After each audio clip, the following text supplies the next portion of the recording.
आज हम Archie bacteria के बारे में पढ़ेंगे।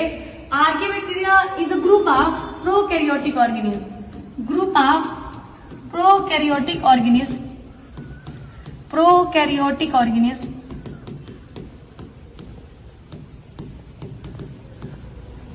सेकेंड चीज, ये बैक्टीरिया का एक क्लास है। Class of bacteria. Class of bacteria. मैंने बैक्टीरिया आप लोगों को पढ़ाया है, उसी बैक्टीरिया का एक क्लास है ये आर्की बैक्टीरिया। आर्की बैक्टीरिया पाए कहाँ जाते हैं? आर्की बैक्टीरिया एकदम एक्सट्रीम कंडीशन में पाए जाते हैं। एक्सट्रीम कंडीशन मीन्स जो नॉर्मल कंडीशन से बिल्कुल ही अलग कंडीशन हो। Means it is found in extreme conditions. Found in extreme conditions.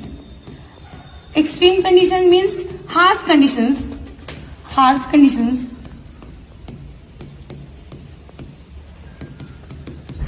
That is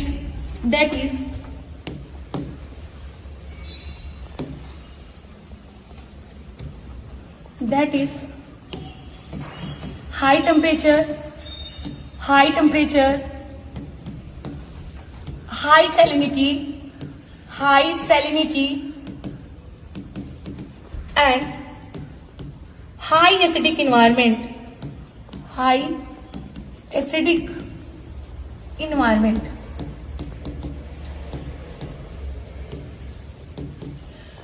ये एक्सट्रीम कंडीशन में सर्वाइव कर लेते हैं, जबकि नॉर्मल बैक्टीरिया नहीं कर पाते हैं।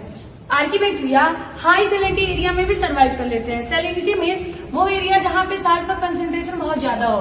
ये हाई टेम्परेचर भी टॉलरेट कर लेते हैं और हाई एसिडिक कंडीशन में भी सर्वाइव कर लेते हैं। तो ऐसा क्यों, जबकि नॉर्मल बैक्टीरिया ऐसा नहीं कर पाते हैं? तो आइए हम जानते हैं कि इनके पास क्या ऐसा कौन सा स्ट्रक्चर है जो इनको नॉर्मल कंडीशन, जबकि नॉर्मल कंडीशन में जो बैक्टीरिया नहीं सर्वाइव कर पा रहे हैं, ये आर्की बैक्टीरिया कर ले रहे हैं। तो आइए देखते हैं कि adaptation of Archaebacteria.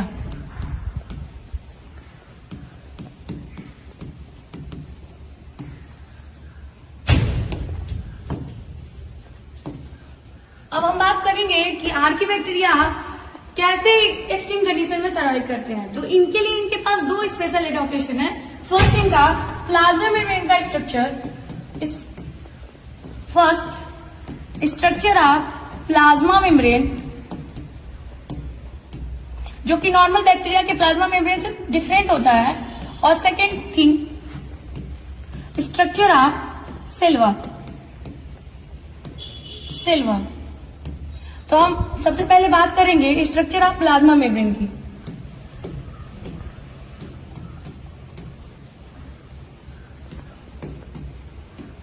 Structure of plasma membrane. Archaebacteria का plasma membrane highly branch lipid होता है, जबकि नॉर्मल बैक्टीरिया का प्लाज्मा मेम्ब्रेन ब्रांच लिपिड नहीं होता। मतलब ब्रांच लिपिड होता है बट बहुत ज्यादा ब्रांच लिपिड नहीं होता। लेकिन आर्की बैक्टीरिया का जो प्लाज्मा मेम्ब्रेन होता है वो हाईली ब्रांच लिपिड का बना होता है। हाईली ब्रांच लिपिड होता है, हाईली ब्रांच लिपिड।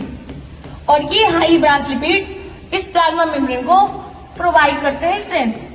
ये प्रोवाइड करते हैं स्ट्रेंथ। जितना ज्यादा हाई ब्रांच होगा उतना ज्यादा स्ट्रेंथ प्रोवाइड करेगा। तो ये पहला इनकी प्लाज्मा मेम्ब्रेन का पहला यूनिकनेस ये हुआ कि इनका जो लिपिड है, लिपिड का स्ट्रक्चर वो हाईली ब्रांच है, जबकि नॉर्मल बैक्टीरिया का नहीं उतना ब्रांच होता। तो हाईली ब्रांच होने के नाते इनको क्या मिलता है? स्ट्रेंथ ज्यादा मिलती है। सेकेंड इनके प्लाज्मा मेम्ब्रेन का है कि प्लाज्मा मेम्ब्रेन में जो लिपिड होता है, लिपिड, उसमें फैटी एसिड्स एंड ग्लिसरॉल के बीच में, फैटी एसिड एंड ग्लिसरॉल में के बीच में, आपको पता है कि प्लाज्मा मेम्ब्रेन में फैटी एसिड और ग्लिसरॉल में क्या होता है? एस्टर बॉन्ड होता है। But in the case of archaebacteria, fatty acid and glycerol ether bond से बने होते हैं। ईथर बॉन्ड पाया जाता है। Ether bond is formed instead of ester bond. Ester bond के बजाय इनमें फैटी एसिड और ग्लिसरॉल के बीच में ईथर बॉन्ड पाया जाता है।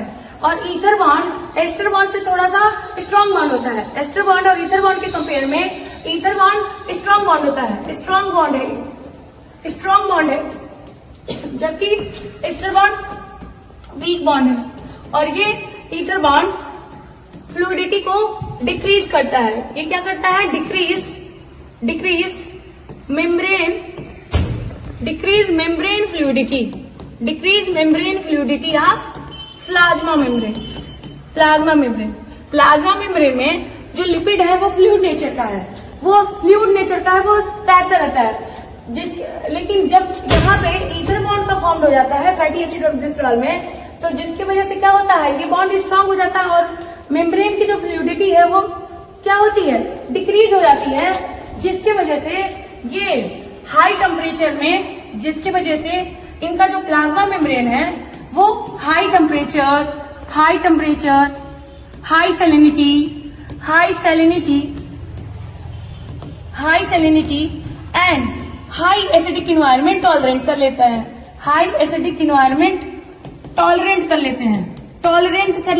टॉलरेंट हो जाता है।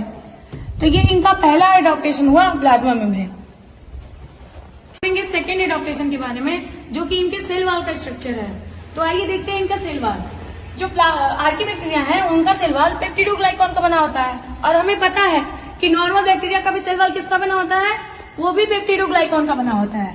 तो यहाँ पे मैं नॉर्मल बैक्टीरिया का सेल वॉल दिखा रही हूँ आपको।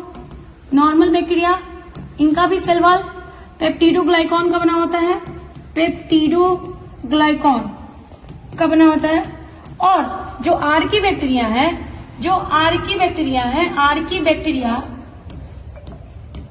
इनका भी सेल वॉल पेप्टिडोग्लाइकॉन का बना होता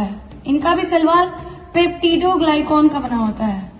बट डिफरेंस है इनके कंपोजिशन में, पेप्टिडोग्लाइकॉन का ही बना होता है। बट यहाँ पे जो नॉर्मल बैक्टीरिया के केस में जो पेप्टिडोग्लाइकॉन का कंपोजिशन होता है वो नैग एंड नैम होता है। क्या होता है? नैग एंड नैम होता है। इनका जो कंपोजिशन है वो नैग एंड नैम होता है। NAM N acetyl glucosamine N acetyl muramic acid.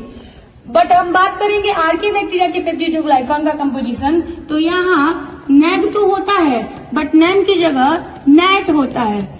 N acetyl glucosamine N acetyl talose muramic acid. तो ये इनका कंपोजिशन है। आर्कीबैक्टीरिया का पेप्टिडोग्लाइकॉन नैग और नैम का बना होता है, जबकि आर्कीबैक्टीरिया का पेप्टिडोग्लाइकॉन नैग एंड नेट का बना होता है। नॉर्मल बैक्टीरिया का पेप्टिडोग्लाइकॉन का कंपोजिशन क्या होता है? नैग और नैम। और आर्कीबैक्टीरिया के पेप्टिडोग्लाइकॉन का कंपोजिशन क्या होता है? NAG and net. It is clear to all of you? समझ में आ रहा है सबको? ठीक है। पेप्टिडोग्लाइकॉन, नॉर्मल बैक्टीरिया का पेप्टिडोग्लाइकॉन नैग और नैम का बना है, जबकि आर्कीबैक्टीरिया का पेप्टिडोग्लाइकॉन नैग और नेट का कंपोजिशन है। तो NAG means NAG N acetyl ग्लूकासमीन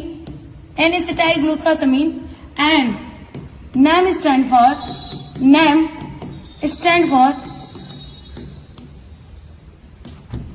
N acetyl muramic acid. और ये नैग और नैम नॉर्मल बैक्टीरिया के केस में ये बाइंड होते हैं बीटा 1,4 ग्लाइकोसिडिक बॉन्ड से। जबकि हम बात करेंगे नॉर्मल बैक्टीरिया का, आपने देखा पेप्टिडोग्लाइकॉन का कंपोजिशन क्या है? नैग और नैम। और यहाँ पे जो बॉन्ड होता है वो बीटा 1,4 ग्लाइकोसिडिक बॉन्ड होता है। जबकि अगर हम बात करेंगे आर्कीबैक्टीरिया के पेप्टिडोग्लाइकॉन का कंपोजिशन क्या होता है? नैग और नेट होता है। N acetyl glucosamine N acetyl talose muramic acid. इनको हम स्यूडोम्यूरिन कहते हैं, स्यूडोम्यूरिन बोला जाता है, स्यूडोम्यूरिन कहते हैं। इनके सेल वॉल को हम स्यूडोम्यूरिन कहते हैं, जबकि नॉर्मल बैक्टीरिया के सेल वॉल को हम म्यूरामिक एसिड बोलते हैं। म्यूरामिक एसिड, इनके सेल वॉल को हम म्यूरामिक एसिड बोलते हैं, म्यूरिन बोलते हैं, म्यूरिन कहा जाता है, म्यूरिन भी बोला जाता है। अब यहाँ पे हमने देखा कि नेग और नेट आपस में बॉन्ड है, β1,4 ग्लाइकोसिडिक बॉन्ड से ये आपस में बाइंड होते हैं, जबकि पेप्टिडोग्लाइकॉन का जो नेग और नेट का कंपोजिशन होता है वो β1,3 ग्लाइकोसिडिक बॉन्ड होता है, यहाँ β1,3 ग्लाइकोसिडिक बॉन्ड होता है। और आपको पता है इस बॉन्ड को डाइजेस्ट करने के लिए, इस बॉन्ड को डिग्रेड करने के लिए कोई एंजाइम अवेलेबल नहीं होता, इसको लाइसोजाइम एंजाइम भी डिग्रेड नहीं कर पाता। दैट्स वाई ये क्या होते हैं, high temperature high acidic environment को टॉलरेट कर लेते हैं। Can't digest by lysozyme enzyme,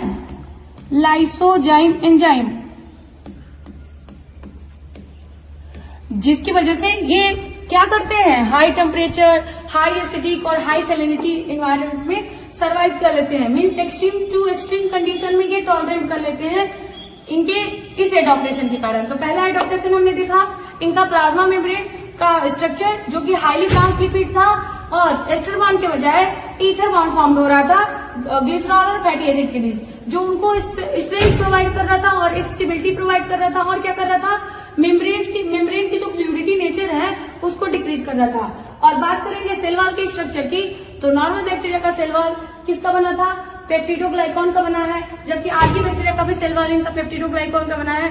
but difference क्या है कि जो नॉर्मल बैक्टीरिया है उसके पेप्टिडोग्लाइकॉन का कंपोजिशन नैग और नैम है, जबकि आर्की बैक्टीरिया के पेप्टिडोग्लाइकॉन का कंपोजिशन नैग और नैट है। और ये नैग और नैम नॉर्मल बैक्टीरिया के केस में β1,4 ग्लाइकोसिडिक बॉन्ड से बॉन्ड होते हैं